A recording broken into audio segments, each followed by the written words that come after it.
A vasodilator stress test is a crucial diagnostic tool used to assess coronary artery disease, particularly in patients who cannot perform physical exercise. This test uses agents like dipyridamole or adenosine to mimic the effects of exercise by dilating the coronary arteries, helping doctors evaluate heart function and blood flow. The vasodilators used in this test, dipyridamole and adenosine, work by causing the coronary arteries to dilate. Dipyridamole increases endogenous adenosine levels by inhibiting its breakdown, while adenosine acts directly on adenosine receptors in the coronary arteries. This dilation increases blood flow to the heart muscle.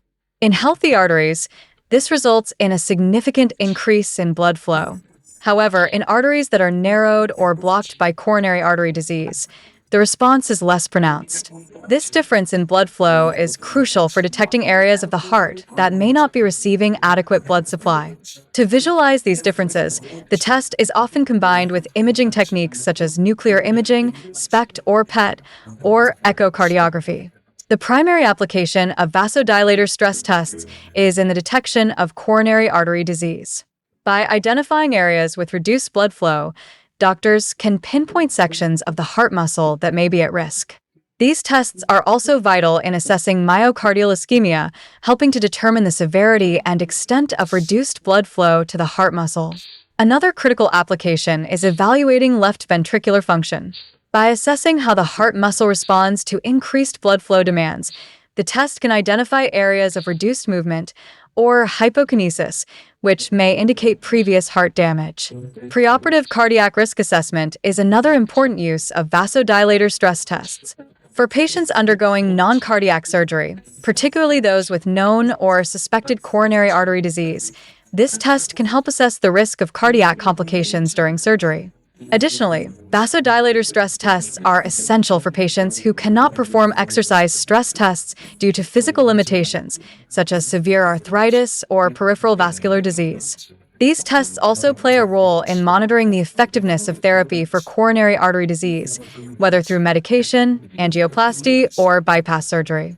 Following a myocardial infarction, a vasodilator stress test can be performed to assess residual ischemia and guide further treatment strategies. Vasodilator stress tests offer several advantages. They are ideal for patients who cannot perform physical exercise, providing a non-exercise dependent method for assessing heart function. These tests are generally well tolerated, with a lower risk of inducing arrhythmias compared to other stress tests like the dobutamine stress test. When combined with imaging, vasodilator stress tests provide a quantitative assessment of blood flow differences between normal and ischemic areas of the heart, offering valuable insights into the patient's condition. While vasodilator stress tests are generally safe, they are not without risks. One potential complication is hypotension, or a significant drop in blood pressure, due to the vasodilating effects of the agents used.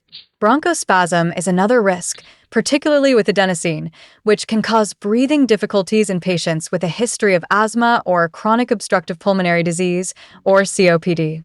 Some patients may experience chest discomfort or angina during the test, as well as flushing, a common side effect of vasodilators. Mild gastrointestinal symptoms, such as nausea or dizziness, can also occur.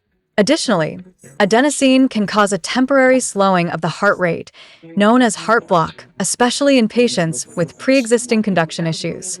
In summary, vasodilator stress tests using agents like dipyridamole or adenosine are invaluable tools for diagnosing and managing coronary artery disease, especially in patients who are unable to exercise. These tests provide critical information about myocardial perfusion, help guide therapeutic decisions, and are generally safe and well tolerated when conducted in a controlled environment.